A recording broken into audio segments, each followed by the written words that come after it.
She arrived at a dead train stop with no luggage, no shoes, and no mother.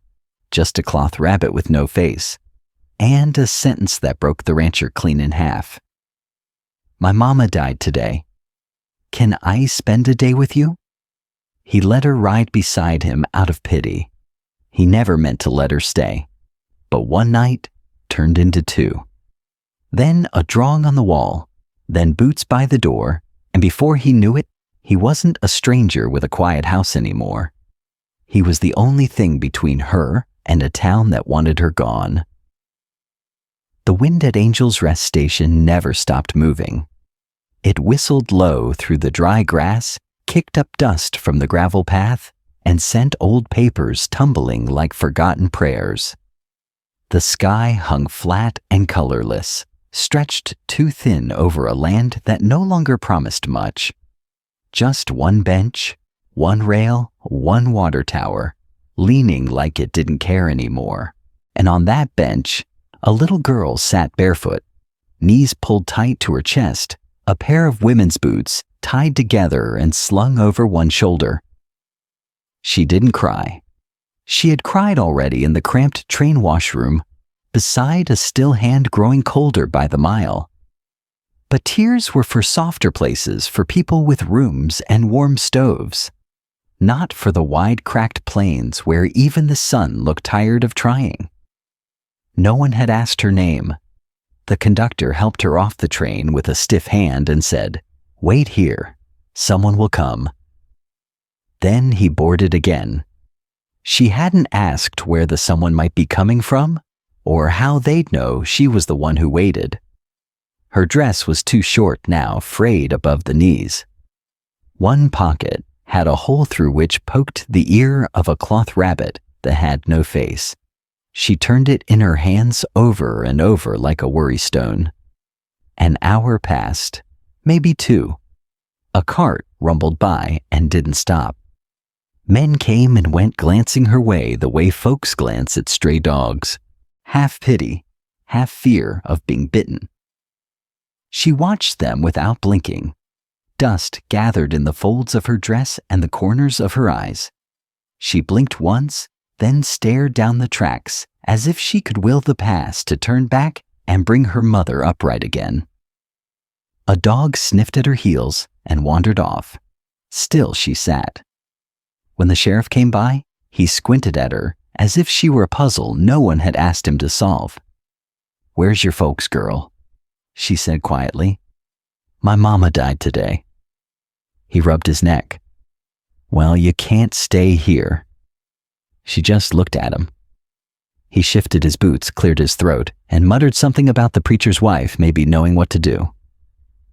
"I'll check in after supper," he said. "See if anyone's claimed you." He didn't ask her name either. Afternoon burned into evening. The wind cooled, but didn't stop. A horse approached, slow and heavy hooves, soft on dry dirt. Its rider swung down not far from her. A tall man in a faded coat, wide-brimmed hat, pulled low, carrying a small crate of nails under one arm. She watched him the way stray dogs watched people ready to bolt, but hoping. The man didn't look at her right away. He tied his horse, checked his saddle strap, lifted the crate into the wagon hitched nearby. Then finally, he glanced toward the bench. She stared straight at him. Something about that stare made him pause. He reached into his coat pocket and pulled out a wrapped sandwich, still mostly intact. Without a word, he crossed the short distance and held it out. She didn't move.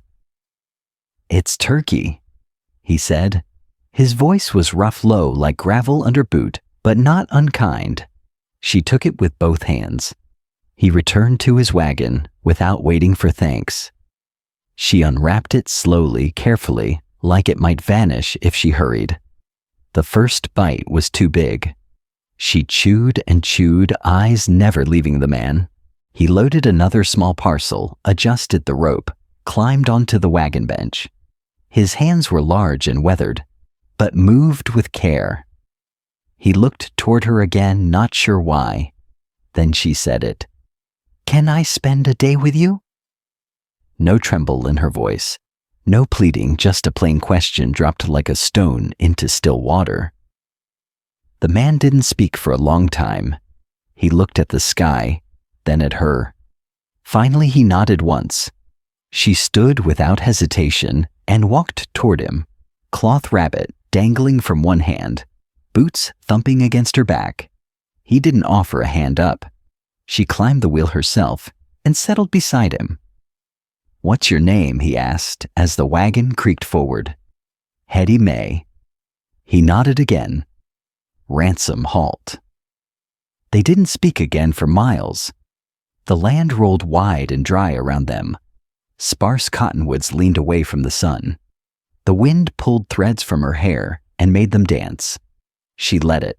He kept his eyes on the road, but every so often he looked sideways to make sure she was still there. At his ranch, the gate dragged along the dirt as he opened it. The place wasn't much, just a barn, a chicken coop, and a house made of sun-bleached wood that looked like it had been built with more hope than lumber. A clothesline snapped gently in the wind, though it was empty. The porch steps creaked. He helped her down this time. The dog came running, an old mutt with a limp and one ear that bent wrong. Had he knelt and touched its head, it wagged once and lay down beside her like she'd always lived there. Inside the house was clean but plain. A single chair by the fireplace, a kettle on a hook, a table with 2 chairs, though one was stacked with old books. She didn't seem surprised by the sparseness. He poured her a tin cup of milk, set it before her. She looked at it for a long time. He sat across from her and didn't speak. "Where's your wife?" she asked. He blinked once. "Didn't work out." She nodded like that made sense. She sipped the milk. That night, Ransom laid a spare blanket on the couch, then hesitated. "There's a bed upstairs if you'd rather." "I'll stay with the dog," she said. He nodded. Lit a lantern, set it by her feet, then climbed the stairs and closed the door. Though not all the way.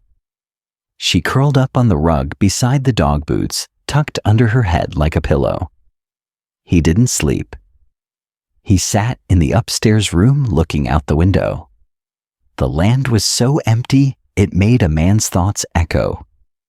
In the distance, a coyote howled.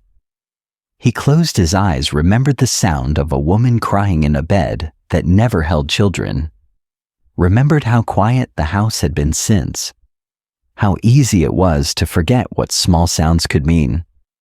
Footsteps, breath, the clink of a cup. You listen now. Downstairs, a child was breathing.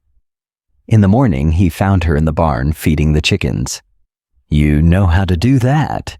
he asked. She shrugged. "I watched. I don't need to work. You're just visiting. I like feeding things."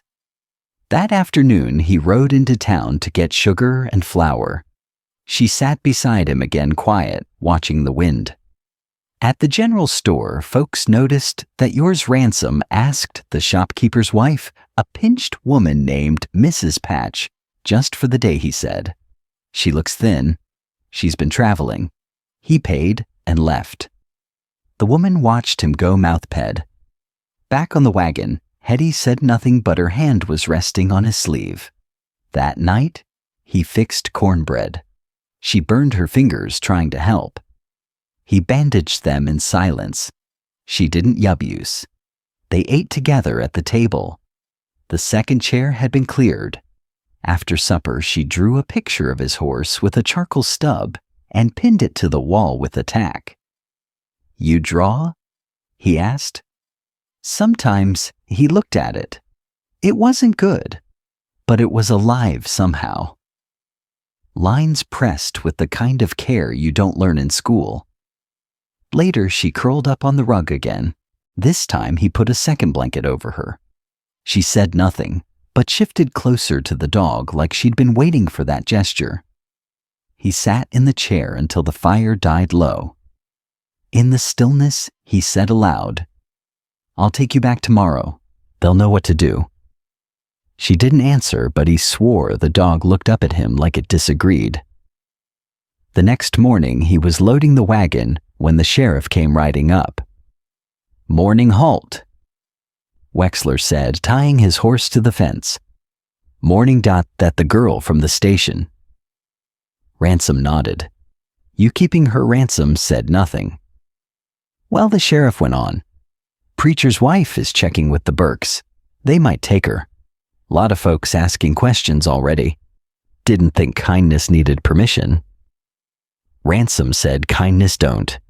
But this town runs on its own kind of oil, and folks don't like when it burns funny. He tipped his hat and rode off. Ransom watched the horizon a long while after. Inside, Hetty was packing her rabbit and boots into the burlap sack. He leaned in the doorway. "You ready?" She looked up. "Am I going away?" He didn't answer. Her lip trembled for the first time. Then she said, "I can be real quiet if that helps." He stepped forward, then stopped himself. "I'm not sending you anywhere bad. Just someplace with other kids. Maybe someone younger." She looked down. "I ain't small enough," she whispered. His chest hurt in a way he hadn't felt in years. Outside, the wagon creaked under the weight of waiting. Inside, a little girl stood too still, boots in hand, rabbit limp against her skirt. And somewhere in his mind, a woman's voice asked softly, "What if we're not broken, Ransom? What if we're just meant to hold things others let go?" He reached for his coat and turned away, not trusting his face. Then a small voice behind him said, "Can I spend one more night?" The wind howled through the porch slats. He closed his eyes, then nodded. "What?" Like a man who'd already lost too much to turn away from someone asking to stay. The morning broke brittle and gold with wind tracing low across the grass like fingers searching for something lost. At the whole ranch, nothing moved at first. Not the porch swing, not the shutters, not even the chickens. Just quiet, wide as the plains. Quiet so deep it felt like the house hadn't been breathed in for years. Ransom stirred his coffee and watched the girl from the window. She was already outside, sitting on a feed bucket knees, pulled to her chest, staring at the chicken coop, like it might tell her what to do next. Her boots, still tied together, hung from the porch railing. She hadn't put them on since she arrived. She didn't seem to know if they were meant for walking away or staying. The dog rested its chin on her foot. She didn't move. Ransom took another slow sip, eyes still on her. He didn't know what he was waiting for. Maybe for her to speak first. Maybe for the ghost of his wife to tell him what to do. Instead, the wind answered, lifting the corner of a saddle blanket, flapping the barn door once. The kind of restless wind that made a man remember every promise he failed to keep. He stepped out with a mug still in hand. She didn't look up. "You hungry?" A beat passed, then quiet as morning dew. "I could be." He nodded, turned back toward the kitchen. By the time he had the skillet hissing, she was sitting on the step, swinging her legs gently. She watched his every move through the open door, watchful and not needy, like she expected things to be taken away. He slid 2 eggs onto a tin plate, thick slice of sourdough beside them. She took it with both hands, like it might slip. "You don't got to clean the plate," he said after a while. She paused, yolk on her chin. "Not if it's clean already." He almost smiled. When she finished, she stacked her plate on his. "Can I help with something?" He hesitated. "Then you ever water a horse?" She blinked once, solemn. "No, but I think I could do it." She followed him to the trough, her bare feet silent in the dirt. He watched her try to lift the pail too heavy. She didn't ask for help, just dragged it half full. splashing most of it on herself, then reached for another. He watched a moment longer, then turned to the saddle post. He'd never seen someone so small take up so much space just by trying. Later, he showed her how to brush the mare. "She likes behind the ears," he said. "I like behind the ears too," Hetty said matter-of-fact. He looked at her, not sure whether to laugh or weep. Inside, he gave her a rag and pointed to the dusty windows. "She don't need to do that," came a voice at the door. Mrs. Patch stood there, parasol closed, face pinched like a lemon dried too long in the sun. Ransom sighed. "Morning." She stepped inside without asking. "I came to see if you were serious about keeping her." "She's not a stray dog, Leona. You didn't answer the question. You didn't just pour a second cup and left it on the table for himself." Had he hovered near the far wall-cloth rabbit, held against her chest like a shield? Leona looked her up and down. "You're thin, girl." Hetty nodded once. "Any kin, no, ma'am." Leona clicked her tongue, turning back to Ransom. "The preacher's wife still thinks the Burkes might take her. They've got space." "Burkes want pretty orphans," Ransom said evenly. "The kind they can parade on Sundays. She'd be taken care of." "I'm taking care of her." Leona squinted. "Ransom. You're a single man and folk remember things. You really think it's wise after what happened before?" Something in his face changed quietly, like a man pulling shut a door you weren't meant to see behind. "I think I got more space in my house than half the people preaching from pews." Leona sniffed. "She'll break your heart too." Then she left. The door clicked like a gavel. Hetty didn't ask what she meant, but Ransom looked down and saw her holding the rabbit tighter than before. That afternoon, he saddled the mare and handed her the res. "Walk her around the pen just slow."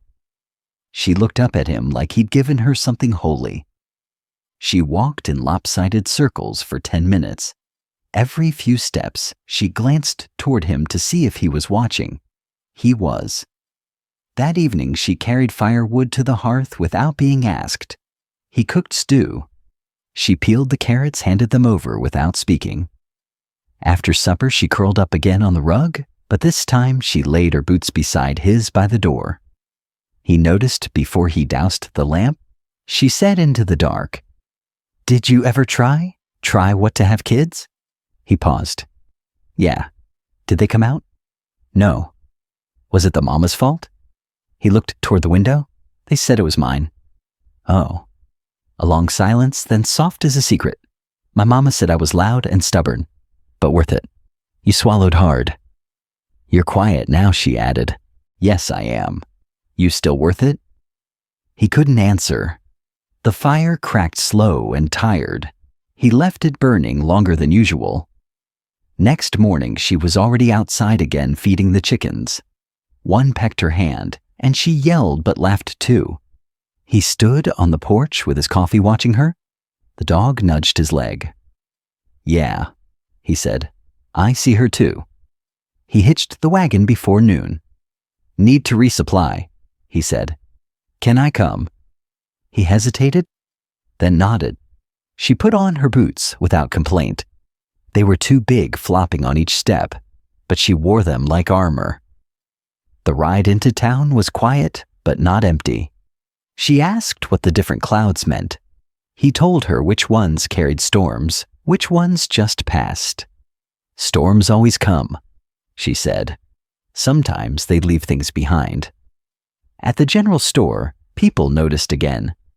Mrs. Patch stood outside with the preacher's wife. The Burkes happened to walk by arms full of fresh fabrics.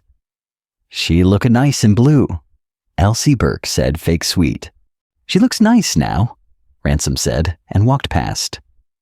Inside, Hetty ran her fingers across a row of marbles in a jar. He bought her one. She chose a red one with a swirl like fire inside. "You ever play?" he asked. She shook her head. Never had no one to lose to. Outside, someone whispered, "That's the cursed rancher stray." Ransom's spine stiffened. Hetty just kept walking. At the wagon, she said, "They don't know you." He stared at her. "They think they do," she added, "but they don't." He helped her up without a word. Back at the ranch, she set her marble on the windowsill, right where the sun hit it. "It's mine," she said, "but I want to see it shine." That night she fell asleep with the dog again, Rabbit in her arms. Ransom stayed downstairs longer than usual. The fire snapped. The clock ticked. The boots were still beside his. In the quiet, he whispered, "You're worth it too."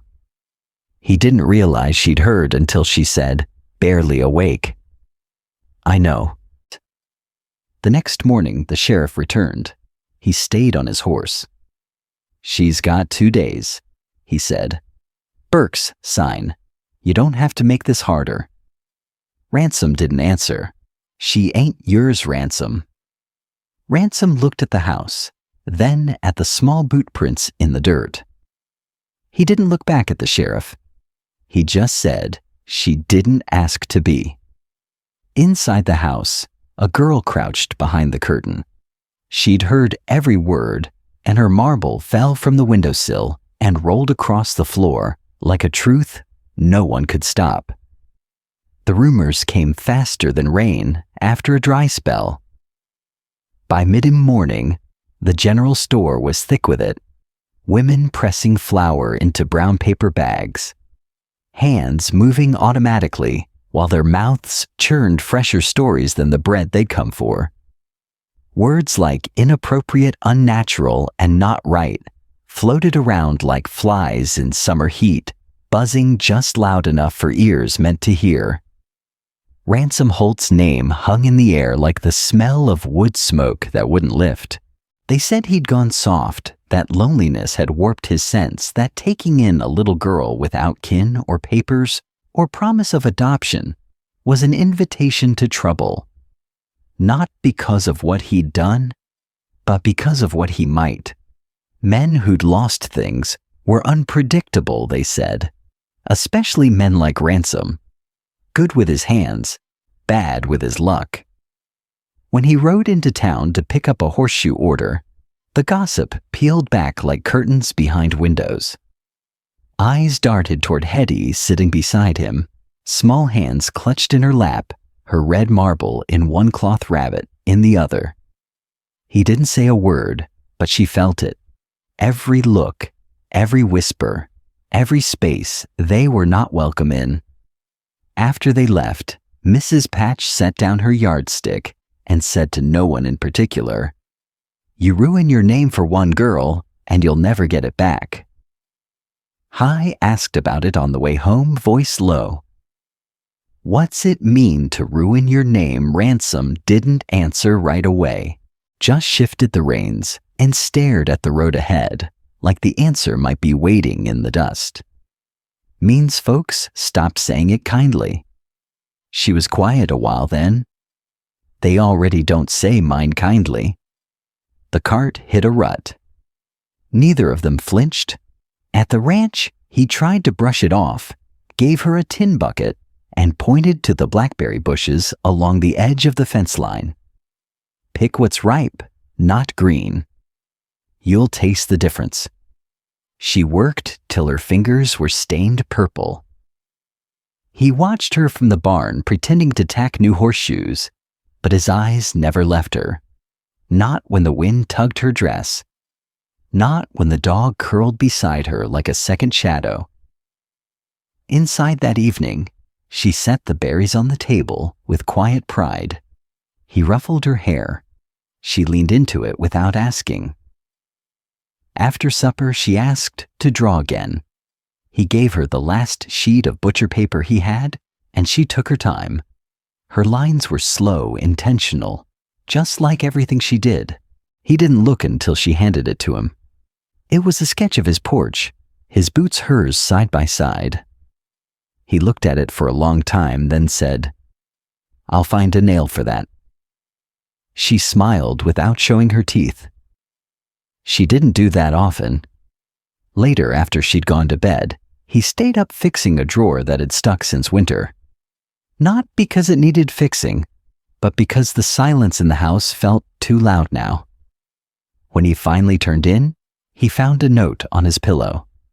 Just one sentence in blocky letters. "I like your quiet." He folded it in half and didn't sleep. The next day, he rode into town alone. She stayed with the dog, feeding it scraps and reading from an old mail order catalog she couldn't understand. Just naming things she'd never touched. Velvet, she whispered, tracing the page. Petticoat comb with pearls. In town, Ransom walked straight to the preacher's house. Asked for 10 minutes, got 5. "She doesn't belong with the Burkes," he said. "Ransom," the preacher said gently, "no one's saying you're not a good man, but people have long memories. You think you're helping her, but you're putting a target on both your backs. She needs somewhere to land. I'm not a danger. No one says you are. They don't have to." The preacher sighed. "It's not about what's true. It's about what folks choose to believe. And right now, they're choosing the wrong story." Ransom nodded once, the kind of nod men gave before turning toward a fire they couldn't put out. He left without asking permission. That night, he hammered a nail into the wall and hung the drawing. When Hetty saw it, her mouth opened slightly, then shut again. She walked up to it, touched the edge, then leaned her forehead to his arm for just a breath. "You're not going to let them take me, right?" He didn't answer, but she stayed close to him all evening. At bedtime, she asked, "Did you ever get picked like by anyone?" He hesitated. "No, not even when you were little." "No one wanted the quiet boy," he said. "I want him," she said then, curled up with her rabbit and fell asleep like that. By morning, he knew what he had to do. He cleared the back room. It had been storage old tack-broken rocking chair crates of books from a school his wife once dreamed of building. He opened the window. The light reached in like it hadn't in years.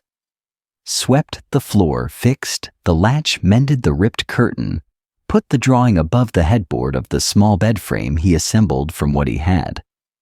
It didn't look like much, but it looked like hers. She saw it after lunch and just stood there. "This for me." "It's a room," he said. "I never had one." He scratched the back of his neck. "Well, it's small." She didn't move. Then she stepped forward and touched the quilt. "You folded it real good." He nodded. And when she threw her arms around his middle, he froze, but only for a second. Then he bent down and hugged her back. Not tight, but enough. In town that same day, someone nailed a notice to the church door. Town council to review custodial concerns regarding orphan minor for days hence. Mrs. Patch passed it with a satisfied hum. The preacher removed his hat and rubbed his eyes. The sheriff spit into the dirt and muttered, "Should have stayed quiet, Hole." When the letter reached Ransom's hands, Hetty was tracing her marble along the porch railing. You read it folded. It didn't say a word, but she could feel the storm in his silence. That night she watched him sharpen his knife at the kitchen table, not because he needed to, but because his hands needed something to hold. She said, "If I'm not good, they'll take me, won't they?" He didn't meet her eyes.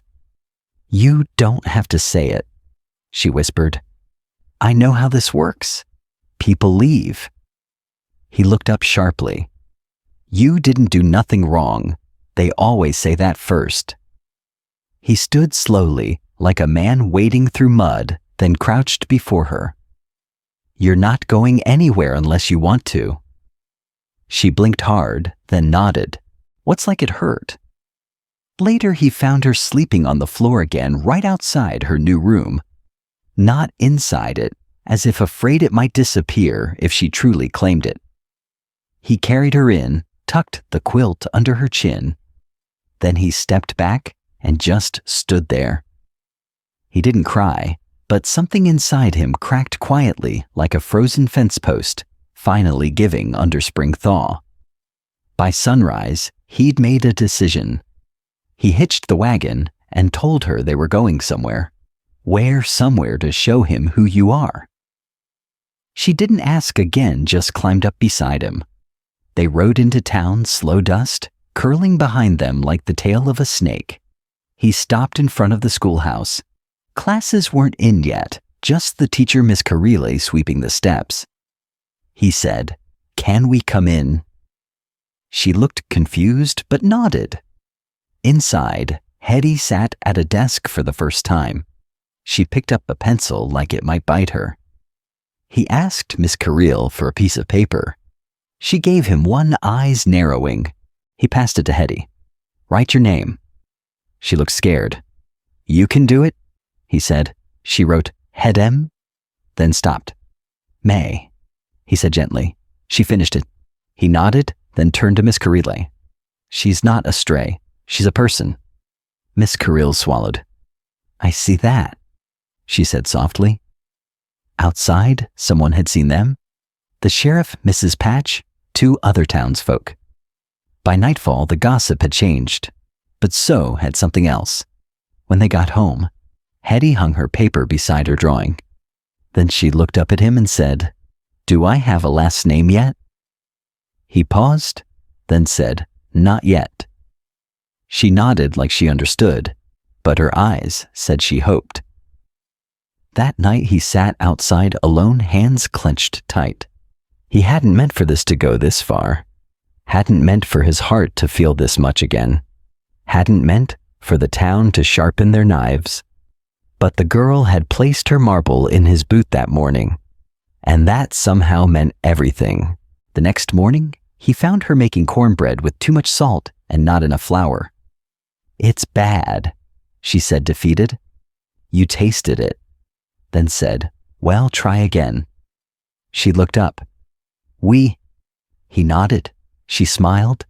But outside, a wagon was already coming down the road, and in it, the Burkes coming early, coming ready. She saw them through the window and quietly whispered to herself, "I can be yours. I don't have to be hers." He heard her and stood so fast the chair fell backward. The Burke stepped down from their wagon, dressed like they were heading to church. Elsie in a sky blue bonnet that hadn't seen wind in months, and Grady in a coat too stiff for labor. Their boots crunched on the gravel, each step precise, rehearsed. Behind them, the sheriff waited on horseback, arms crossed, jaw tight. Ransom stood in the doorway, Hetty behind him, clutching the frame. Her fingers were white at the knuckles, and the red marble rested in her palm like a wish no one would grant. Grady smiled like a man trying to win a bet. Morning halt. We thought we'd saved the preacher the trouble. Ransom didn't step aside. Elsie peeked over his shoulder. There she is. My, what a delicate thing. You must be exhausted, sweet girl. Come now. No need to be afraid. Eddie said nothing, her chin tucked low. She's not going with you, Ransom said, voice level. The sheriff cleared his throat. You don't have guardianship. That council notice is valid, and the Burkes were approved yesterday. Elsie nodded quickly. We've already prepared her a room, a real room, curtains and all. She has a room, Ransom replied. And a name. She's not for display. Elsie's smile thinned. We're offering her stability. This ain't about pride. Grady added, You're a good man, Ransom, but even a good man knows when to let go. Ransom looked down at Hetty. She was still holding the marble, but her eyes were fixed on the floor. Not the people, not him. As if she already knew the ending, as if she'd lived it before. He stepped back, not away from her, but toward her, placed a hand lightly on her shoulder. You want to go with him? He asked. She shook her head once. Say it out loud, he said gently. Her voice trembled. "I want to stay." The silence that followed was uncomfortable. It was sharp and hanging full of waiting judgments. Elsie adjusted her gloves. "She doesn't understand what's best for her." "I do," Ransom said. "And she does." The sheriff shifted in his saddle. "If this goes to vote, Holt, it'll get messy, maybe ugly. I've stood in ugly." Ransom said, "This ain't it." Elsie tried again. She could be part of a real family. "She is," he interrupted. "She just chose it." Had he looked up at him, then really looked, and something unspoken passed between them. Not a promise, not yet, but a knowing. The Burkes left without further protest, though Elsie's parting glance said she'd be back with paperwork and people who spoke in law, not love. Later that afternoon, Ransom walked Hetty up the hill behind the barn, where the prairie met the sky and the earth quieted into soft breath. The wind moved gentle up there, as if afraid to disturb the past. A small wooden cross leaned crooked in the soil. "My wife's here," he said. "Her name was Mabel. Head's hand found his. She wanted kids. Always did. Tried 3 times. What happened? They didn't stay." Hetty sat beside the grave small boots, tucked under her skirt. "Maybe they were waiting for me." He almost laughed but didn't. His throat was too tight. "She used to sit here and watch storms roll in," he said. Said it reminded her that life keeps moving no matter what hurts. They sat together for a while. Had he placed her marble at the base of the cross for her? She said, "So she knows I'm not taking her place." "You're not." Ransom said, "You're making a new one." That night, someone left a sack of folded dresses on the porch, small ones gently used. No note, just kindness quiet and unannounced. Eddie tried them on one by one. She chose a faded yellow one with a patch at the hem. "It looks like mourning," she said. The next day, she braided her hair with a piece of blue ribbon she found in the drawer. Ransom hadn't seen it before. She met him at the table, boots laced, smile soft but sure. "Can we build something?" "Like what, a shelf for the drawings?" He nodded. After chores in town, gossip softened. Some spoke of scandal, others of stubbornness, but a few those who'd lost something too began to understand. The preacher's wife sent over a book of bedtime prayers. The general store owner gave Hetty a tin of peppermint candy. Even the sheriff, when he passed on the road, tipped his hat. At supper, Hetty placed her spoon down and looked across the table. "If I had a middle name, what would it be?" You thought for a long time, then said, "Hope." Why? Because you didn't ask for it, but you brought it anyway. She smiled and wrote it in the margin of her drawing with a blunt pencil. Eddie May Hope. He didn't correct her. That night, as wind picked up and shutters tapped like old bones, she didn't sleep on the floor. She slept in her bed under her quilt, with her marble on the sill. And when the thunder cracked and lightning split the dark, she didn't cry. But Ransom stood in the hall anyway, just in case. She whispered from under the quilt, "You can come in if you want." He sat at the foot of the bed. "You ever scared of storms?" she asked. "Used to be," he said before I realized they pass. She reached out, found his hand, held it till sleep pulled her under. He stayed longer than he needed to. Outside, the storm rolled on, but inside the house didn't feel empty anymore, and by morning, there was a letter nailed to the fence. A final hearing date. 4 days. One last chance. Hi found it before he did, and said nothing. She just folded it and placed it beside her marble. The day of the hearing arrived dressed in gray. The sky held no color, just a flat blanket of waiting. Even the wind had gone still, as if the land itself held its breath. Ransom stood by the window boots, laced, coat-brushed jaw locked in place. Behind him, the kettle hissed, and Hetty sat at the table, hands folded around a cup she hadn't sipped from. Her ribbon was tied crooked that morning. He didn't fix it. They didn't speak much as they rode into town. The wagon's wheels creaked louder than usual, every turn of the axle sounding like a question that had no clean answer. Hed's hand clutched the pocket of her dress, where the marble sat tucked safe inside with the folded letter. The town square had gathered. Not in celebration, not quite in judgment either. Something in between. Faces peered from behind curtains. A few children whispered. Most grown-ups didn't. The council waited inside the old chapel. 3 elders seated behind the pulpit, paper stacks beside them, ink pots full. The Burke sat near the front, back straight, smiles taut. Elsie wore lace at her collar. Grady's coat was pressed within an inch of its life. Ransom and Hetty walked down the aisle together, step for step. He didn't place a hand on her shoulder. She didn't reach for his, but the space between them was charged, tethered by every quiet act they'd shared since that first day at the station. The preacher stood. "We're here to determine what's best for the child, known as Hetty May. All parties may speak." Grady went first, talked of stability, discipline, reputation. He used the word appropriate 6 times. Elsie added that she'd already sewn a quilt. Then came the murmurs from behind.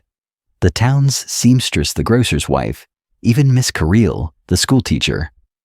One by one they stood, spoke not with drama, but with steadiness.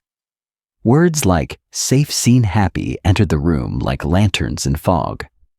Then the preacher nodded toward Ransom. He rose. "She's not just the child I took in. She's a girl who showed up in the world with nothing but grief in her eyes and still gave kindness to my dog, my land, my quiet." He paused, letting the silence hold his next words. She didn't ask to stay. She asked to spend a day. And in that day, she became the one thing this place never gave me: belonging. He looked down at Hetty, who looked right back, chin lifted. "I don't care what name's on the form. She's already family." The preacher looked toward the girl. "Do you want to speak, Hetty?" She stood. Her boots made no sound. She reached into her pocket, pulled out the folded letter, the one from the fence, and held it up. "I read this every night." The preacher tilted his head. "It says I have to leave." Her voice trembled, then steadied, but nobody asked what I want. She turned to the Burkes. "I know you have a nice house, but I'm not a hole to be filled. I'm not a picture to fix your wall." Her eyes found Ransom again. "He lets me talk without rushing. He makes the fire warm before I wake up. He hung my drawing with a nail, not just a smile." The preacher's brow furrowed. "Do you know what adoption means?" She nodded. "It means I stay." He leaned back, looked at the council. Paper shuffled, pen scratched, then silence. A heavy breath before it broke. "Hetty May halt," the preacher said, eyes soft. "You can stay." Elsie let out a gasp. Grady stood too fast, but no one moved to stop them as they left. Ransom kneeled beside Hetty. She didn't smile. Not yet. Just pressed her head against his shoulder, like she needed to feel the earth still held her weight. The townsfolk began to file out, murmuring in that curious way people do after something true has been said out loud. Outside, the wind returned, lifting dust and light in the same breath. Ransom helped her onto the wagon seat. She leaned against him. Halfway home, she said, "You didn't cry." He smirked. "Didn't want to embarrass you." She looked up. "Can I change my name to what Hetty May halt?" she whispered. "Just that. Just that. Just that." When they reached the ranch, she jumped down without waiting. The dog barked once and ran to her. She ran too toward the porch, toward the room that waited toward the shelf they'd still build. He stood at the gate a moment longer watching her.